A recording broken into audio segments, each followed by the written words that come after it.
राम राम दोस्तों, माटी की महक में आपका स्वागत है। और किसी ने बड़े कमाल की बात कही है कि ताकत सोच में रखो, आवाज में नहीं, क्योंकि फसल बारिश से होती है, बाढ़ से नहीं।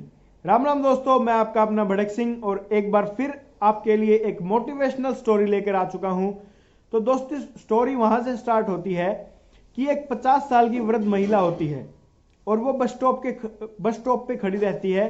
तो एक 18-20 साल का एक नौजवान आता है और उस वृद्ध महिला से बोलता है कि आप रोज सुबह आती हैं, आप रोज शाम को वापस भी आती हैं, इतना आपको काम करना पड़ता है और आपकी उम्र इस काम की नहीं है।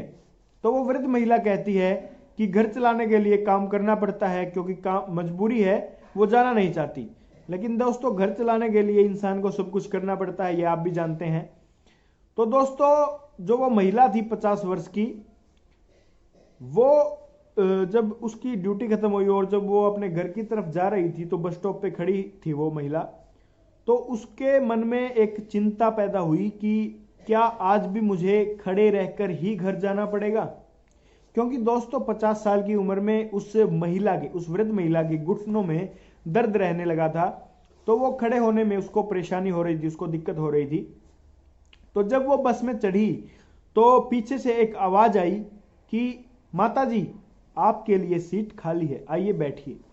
जब उस वृद्ध महिला ने पीछे मुड़ के देखा तो एक मजदूरन, जो कि ईंट ढोकर, बोझा ढोकर अपने घर की तरफ रवाना हो रही थी, उसने उसके लिए एक सीट रखी और उस सीट पर वो वृद्ध महिला बैठ गई। तो थोड़ी सी देर में एक सीट और खाली हुई। तो उस वृद्ध महिला ने उस मजदूरन को कहा कि आइए भाई जी, अब आप बैठ जाइए, अब ये सीट खाली हो गई है। तो जो मजदूरन थी, उसने वो सीट एक और महिला को दे दी, जिसके हाथों में एक बच्चा था और वो रो रहा था। तो वो महिला जिसके हाथों में बच्चा था, वो उस सीट पर बैठ जाती है। 10-20 मिनट के बाद अगले ही स्टॉप पे वो महिला उतर जाती है अपने स्टॉप पे, और वो सीट जो है वो दोबारा से खाली हो जाती है। तो जो वृद्ध महिला थी वो बोलती है, भाई जी अब तो आप बैठ जाइए, अब ये सीट दोबारा खाली हो चुकी है। लेकिन वो मजदूरन महिला उस सीट पर नहीं बैठी। उस मजदूरन महिला ने एक और बुजुर्ग को वो सीट दे दी, जिसकी उम्र लगभग 75 से 80 साल के बीच में थी।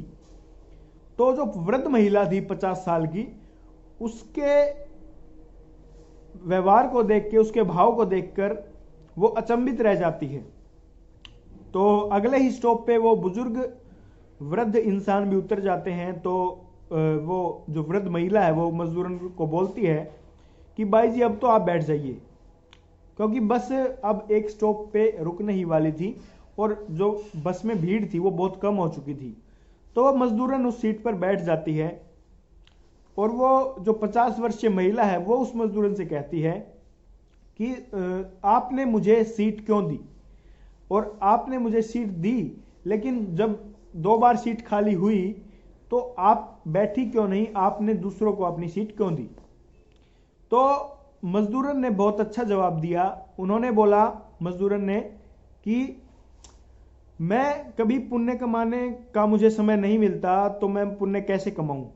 तो जब भी मुझे समय मिलता है, जैसे मुझे कभी खाना मिलता है तो मैं वो जानवरों को डाल देती हूँ।